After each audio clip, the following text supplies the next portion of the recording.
সময় মনের কথা বলে, এই সময় সময়ের পথে চলে, এই সময় সমাজের কথা বলে, এই সময় সময়ের পথে চলে, সবার কথা বলে। এই সময়, এই সময়। অনেক সময় হয়ে গিয়েছে, গরমের মধ্যে বসে আছেন সবাই কষ্ট করে। সবাইকে ধন্যবাদ এই জন্য যে এই কষ্ট সহ্য করেও আপনারা আছেন, যে আমরা একটি ভালো উদ্দেশ্যে যেহেতু এসেছি, কষ্টটা করছি, নিশ্চয়ই ভালো একটা কিছু হবে। আজকের যে এই সভাটি মূলত আমাদের মান্যবর পুলিশ কমিশনার জনাব হাবিবুর রহমান স্যার, পিপিএম বার স্যারের নির্দেশনায় এটা হচ্ছে। কারণ আপনারা দীর্ঘদিন ভাইরা বললেন যে আপনারা এখানে বিভিন্ন টাইপের সবাই আগে এসেছেন, কমিটি পুলিশের সবাই এসেছেন, আইন শৃঙ্খলা সবাই এসেছেন, কিন্তু দেখা যায় যে আমরা যখন সভাগুলি করি তার মধ্যে অনেক গ্যাপ থেকে যায়, কোঅর্ডিনেশনটা সঠিকভাবে হয় না। হয়তো আপনি থানা পুলিশের সঙ্গে বসে সভাটি করছেন, কিন্তু এটি ট্রাফিকের সমস্যা।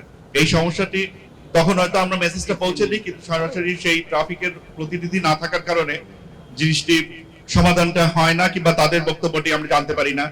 হয়তো বড় একটি ক্রাইম যেটা ডিবি সমাধান করতে পারে, ডিবির প্রতিনিধি থাকার কারণে এখন কিন্তু এই কোঅর্ডিনেশন মিটিং এর কারণে আমরা কিন্তু এই তথ্যগুলি সহজেই তাদেরকে পৌঁছে দিতে পারবো, এবং তাদের যে কথাগুলি বলার আছে তারা কিন্তু বলতে পারবে। আমরা আমাদের মধ্যে যে গ্যাপগুলি আছে, গ্যাপগুলি কিন্তু কমে আসবে।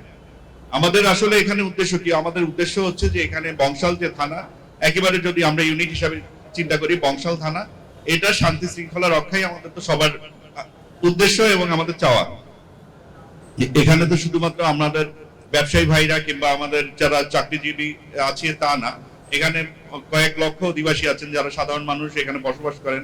বংশাল একটি মিশ্র এলাকা, এখানে ব্যবসায়ী প্রতিষ্ঠান যেমন আছেন, শিক্ষা প্রতিষ্ঠান আছে, আপনার আবার একইভাবে আবাসিক প্রতিষ্ঠান, আবাসিক ঘরবাড়িও আছে যেখানে অনেক মানুষ থাকে, যাদের অনেক সমস্যা আছে, যারা হয়তো সরাসরি বলতে পারে না। কিন্তু আমরা এখানে আজকে সবার প্রতিনিধি এখানে যে মিটিং এ আসার কারণে, যেমন আমাদের কাউন্সিলর ভাইরা তারা তাদের একটা দিক দিয়ে বলবেন, আমাদের যারা বিভিন্ন সমিতির আছেন আপনারা আপনাদের সুবিধা অসুবিধা বললে হয়তো সমাধানগুলি সহজে হয়ে যাচ্ছে।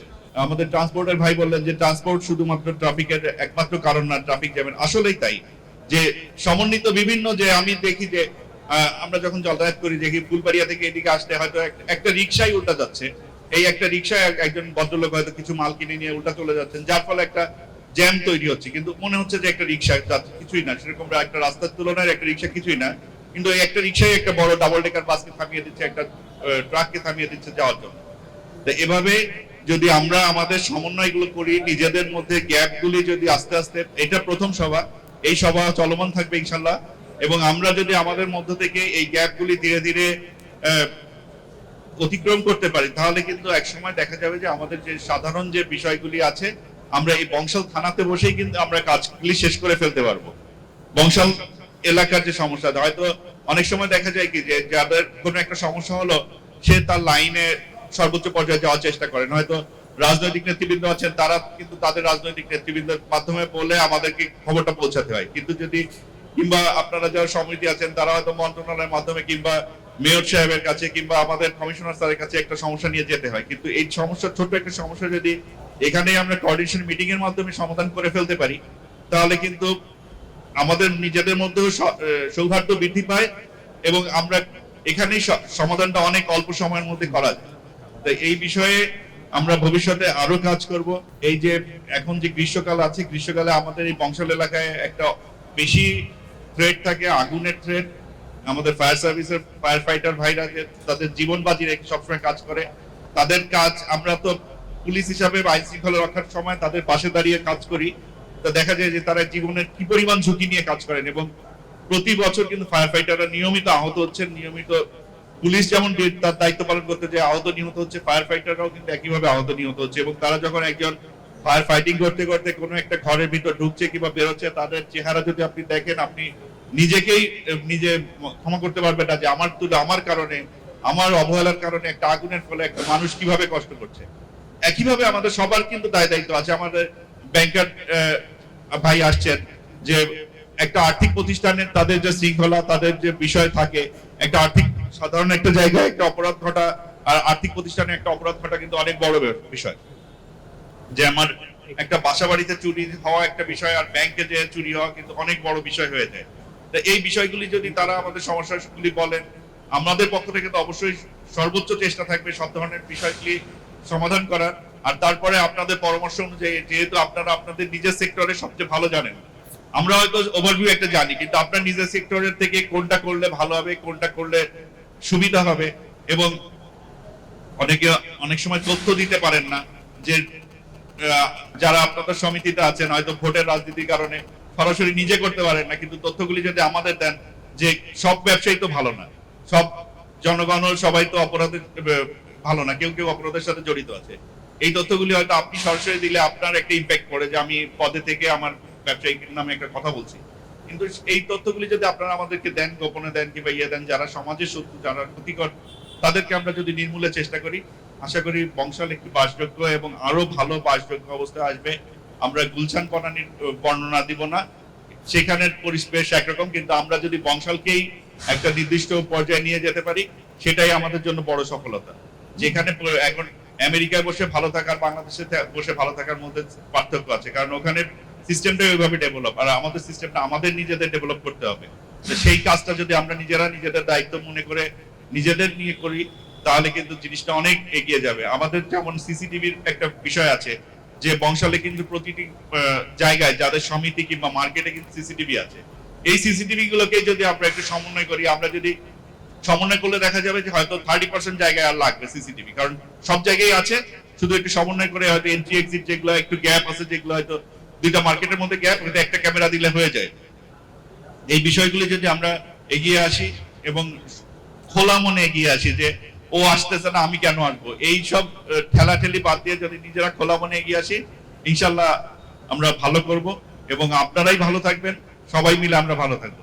সবাইকে ধন্যবাদ। এ পর্যায়ে আমাদের আত্ম অনুষ্ঠানের সভাপতি, আমাদের বংশাল থানার সুযোগ্য অফিসার ইনচার্জ জনাব মোহাম্মদ মহিনুল ইসলাম স্যারকে বক্তব্য প্রদানের জন্য অনুরোধ জানাচ্ছি।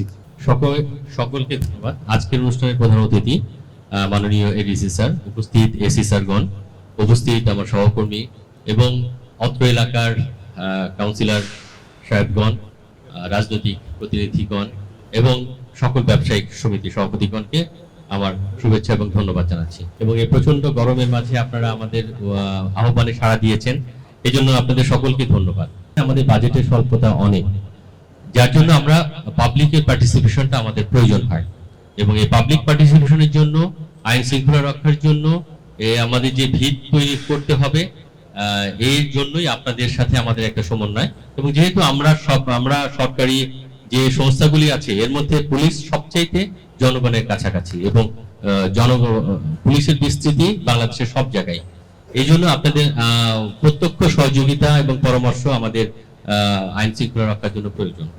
আমি আজকে মাত্র জানলাম যে 2014 সালে এখানে সিসি ক্যামেরার একটা উদ্যোগ হয়েছিল এবং সিসি ক্যামেরাটা স্থাপন হয়েছিল, কিন্তু দুর্ভাগ্যক্রমে এটা আর কন্টিনিউ করে নাই। এটা কন্টিনিউ না করার অনেকগুলি কারণ আছে। কারণ কি, এটা যখন একটা ক্যামেরা স্থাপন হয়, একটা উদ্যোগ নিয়ে স্থাপন হয়, এরপরে এটার যে মেইনটেন্সের একটা বিশাল একটা খরচ এবং মেইনটেন্সের যে প্রক্রিয়াটা, এটা আর করা হয় না। এখন আমি আজকে এখানে আছি পোস্টিং এ, আমি আমার উদ্যোগে আমি একটা সিস্টেম ডেভেলপ করলাম, এরপর আমি চলে গেলাম, অন্যজন এসে কিন্তু এই গুরুত্বটা দিবে না। যার জন্য আমি যেটা চিন্তা করলাম এখানে বসে বসে, যে আমরা যদি নর্থ সাউথ রোড পুরোটাকে একটা ক্যামেরা কভারেজে আনি, সেক্ষেত্রে আমরা আমাদের সভাপতি সাহেব আছেন, মোস্তফা ভাই আছেন, বাদল ভাই আছেন, আমাদের বাদশা ভাই আছেন, আমাদের ট্রান্সপোর্টের মান্নান ভাই আছেন, সেবক ভাই আছেন, এদের এই কতগুলি কি পার্সনকে নিয়ে আমি আর একটা মিটিং এ বসে আমরা শুধুমাত্র এই নর্থ সাউথ রোডটা আমরা একটা সিসিটিভি ফুটেজ কভারেজে নিয়ে আসবো, এবং এটা মেইনটেন্সের দায়িত্ব থাকবে আপনাদের কাছে। আমরা জাস্ট এটা তদারকি করবো, কারণ আমরা চলে যাব, জিনিসটা আপনাদের।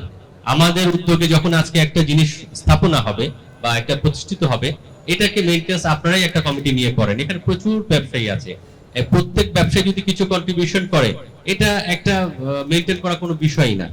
যেমন আমি এই যে নবাবপুরেটা শুনলাম, ওনারা নিজেরাই করছেন, আলহামদুলিল্লাহ, এটা খুব একটা ভালো উদ্যোগ। এটা ওনাদের জন্য, যেমন ওনাদের যে ব্যবসায়ীরা আছে ওনারাও নিরাপদ বোধ করবে, আমরাও যে কোনো অপরাধ হলে অপরাধকে যদি দ্রুত আমরা যদি এটাকে আইডেন্টিফাই করতে পারি, অপরাধটা এখানে আর সেকেন্ড টাইম অপরাধ করতে আসবে না। আলহামদুলিল্লাহ, এটা হচ্ছে আমাদের পুলিশ সদস্য যারা ছুটি ত্যাগ করে তাদের পরিবারের সাথে ঈদ না করে কষ্ট করে আপনাদেরকে নিরাপত্তা দিয়েছে, তাদেরকে ধন্যবাদ। ধন্যবাদ আপনারা যারা বাসার মালিকগণ আছেন, ভাড়াটিয়া হতে চলে গেছেন, ভালো নিরাপত্তা দিয়েছেন, আপনাদেরকে ধন্যবাদ। আমরা যদি মনে করি যে আমাদের নবাবপুরের ওই লেভেল ক্রসিং, যেটা লেভেল ক্রসিং আপনারা ওয়ান ওয়ে করে ফেলছেন, এরপরে এখানে আছে আপনার বংশাল মোড় ক্রসিং, যে আগে যে ডিসি অফিসটা ছিল এই ক্রসিংটা, এরপরে আছে রথখোলা এই ক্রসিংটা। এই তিনটা ক্রসিং এ যদি আমরা আপনাদের ব্যবসায়িকের উদ্যোগে ভলেন্টিয়ারি কোনো কমিউনিটি পুলিশিং, আমাদের পার্টির আইসি আছে, আমি আছি, আমাদের সাথে কথা বল, আমরা যদি নিয়োগ করি, আমরা আপনারা যেটা নিয়োগ করেছেন অপ্রতুল আছে ওই লেভেল ক্রসিং এ, একবারে কাপ্তান বাতের লেভেল ক্রসিং এ, কিন্তু আমরা এদিকে যদি বলি, আপনারা দেখবেন যে ওই 3 মাথা বা 4 মাথার যে ক্রসিংটা, এখানেই কিন্তু জটলাটা সৃষ্টি হয়। আমরা যদি এটাকে যদি শৃঙ্খলা ভাবে, তাহলে কিন্তু এই জটলাটা অনেকটা নিরসন হয়। আপনারা যে টাইম বেঁধে মাল লোড আনলোডের ব্যাপারটা বলেন, আপনার একটা ব্যবসায়ী ধরেন যে বগুড়া থেকে আসছে, ও কি বিকাল 5টা পর্যন্ত ওয়েট করবে যে আমি মালটা কিনে রাখলাম, 5টার পরে আমি এটাকে লোড দিতে পারবো? তারা ওয়েট করবে না। তারা কিনবে, দুপুর সকালে আসবে, 12টার মধ্যে কিনে নিয়ে চলে যাবে। তারা কিন্তু ওয়েট করবে না। এই সিস্টেমটা ডেভেলপ করা যাবে না যে কোন টাইমে আমি লোড করব, কোন টাইমে আনলোড করব। আমরা যেটা করব সেটা হচ্ছে যে যাতে আমাদের রাস্তাটা ফ্রি থাকে, আমরা যখন লোড করব আমরা চাপিয়ে লোড করব, একবারে ফুটপাথ চাপিয়ে লোড করব, যত দ্রুত এটাকে আমরা লোড করে নিয়ে আমরা ডিসপাস করে দেব। এই কাজগুলো করতে হবে। আর নর্থ সাউথ রোডের যে সমস্যাটা আমি লক্ষ্য করলাম, এটা ফুলবাড়িয়াতে আমাদের ওই যে বাস মালিক সমিতির ভাইরা আছেন, ওনাদের বাসগুলি যাত্রী নিতে বের হয়। হয়তো যাত্রী যদি স্টেশনে লোড করে বা টার্মিনালে লোড করে একবারেই বেরিয়ে যায়, তাহলে কিন্তু আর এই ঝামেলাটা বাধে না। ওনারা টার্মিনাল থেকে লোড দিতে বের হইতে একবারে ঢাকা ট্রেড সেন্টার পর্যন্ত যাত্রী নিতেই যায়, যার জন্য হয় কি যে বাসগুলি ওখানে একটা জটলা সৃষ্টি। এই জিনিসগুলো ভাই দেখবেন, আমার ওই ট্রাফিক স্যার আছেন, এনারা তো পরিশ্রম করে। আমরা তো চাই যে আমরা পরিশ্রম করব, কিন্তু এই জটলার কারণে সারাদিন মাঠে থাকতে হয়। এইটা ওই ফুলবাড়িয়া এই জটটা যদি স্টার বেকারির সামনে ওই দূরপাল্লার যে বাসগুলি, এগুলি কিন্তু 2 লাইন 3 লাইন করে থাকে। এই জটটা যদি আমি ক্লিয়ার করতে পারি, আলুবাজার ক্রসিং একটা আছে ওই শরীরতলা স্কুলে, এখানে 4টা মাথা আছে। এখানে যদি আমরা আমাদের যে বাদশা ভাইকে বলবো, ব্যবসায়িক সমিতির মাধ্যমে একটা কমিউনিটি পুলিশিং এর মাধ্যমে যদি 2টা বা 3টা ভলেন্টিয়ার আমার ট্রাফিকের সাথে কাজ করে, এই আলুবাজার ক্রসিংটাকে যদি আমি ঠিক করতে পারি, আর হচ্ছে এখন বংশাল ক্রসিং, এই 3টা ক্রসিং আপনি ক্লিয়ার করে দেন, রোডটা ক্লিয়ার হয়ে যাবে। আপনাদের এই রোডটা তো অনেক বড় রোড, অনেক প্রশস্ত রোড, প্রায় 40 ফিট। 40 ফিটের মধ্যে যদি আপনারা 10 ফিটের মধ্যে লোড আনলোড করেন, বাকি 30 ফিটে আমাদের গাড়ি চলাচল ইজি করতে পারবে। এটা জাস্ট একটা উদ্যোগের কাজ। যার ব্যবসায়িক সমিতিরা আমরা বসবো ইনশাল্লাহ, বসে এবং ট্রান্সপোর্ট ভাইদের সাথে কথা হয়েছে যে আমরা একটা মার্কিং করে দিব যে রাত্রিবেলা যখন 8টা বা 9টার দিকে যাওয়া এই ট্রান্সপোর্ট গুলি এখানে লোক, তারা যেন এই মার্কিং এর মধ্যে থাকে, 10 ফিট হোক 12 ফিট হোক। এইটা আপনাদের সমিতির উদ্যোগে ভাইকে বলবো, ভাই আমরা আপনাদের সাথে বসবো, আমাদের ডাকেন, ডেকে আমরা একটা মার্কিং করে দিব।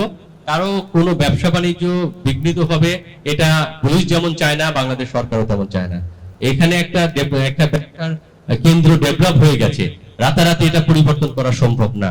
আপনাদের ব্যবসাটাকে ঠিক রাখতে হলে পরিবেশটাকে ঠিক রাখতে হবে, এলাকার মানে আইন শৃঙ্খলা বলতে ট্রাফিক সিস্টেমটাকে ঠিক রাখতে হবে। ইনশাআল্লাহ আইন শৃঙ্খলার মানে অবনতি হয়, এই ধরনের কোনো ঘটনা এখানে ঘটবে না।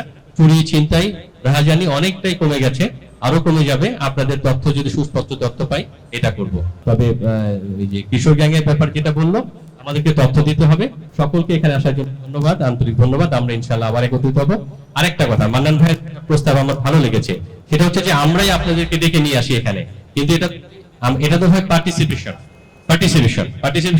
আমরা হয়তো একদিন এক জায়গায় একটা ওয়ার্ডে আমরা করব, 33 নম্বর ওয়ার্ডে করব, 33 নম্বর ওয়ার্ডে এটার হোস্ট হবে। একদিন আমরা ইলেকট্রনিক ব্যবসায়িক সমিতির অফিসে করব, একদিন আমরা আপনার ওই বিআরটিসি তে করব। হ্যাঁ, আমরা চাচ্ছি যে আমরা এইভাবে ঘুরে ঘুরে মিটিংটা করব, যাতে তৃণমূল প্রত্যেকে পার্টিসিপেশন থাকে এবং আমাদের যে উদ্যোগটা, মাননীয় পুলিশ কমিশনার স্যারের যে উদ্যোগটা যেন আমরা সফল করতে পারি।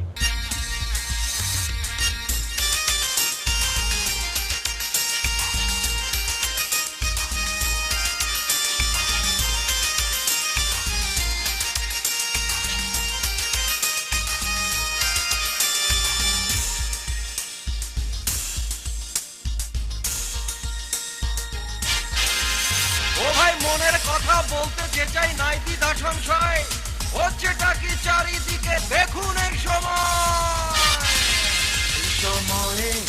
ডাইনে পায়ে চলছে অনেক ঘটনা, বহুযুগী রাজনীতি আর শিক্ষা জীবন ভাই, আজ মানুষের স্বপ্নগুলি স্বপ্নই থেকে যায়, এই অনিয়ম আর অসঙ্গতি করতে হবে জয়।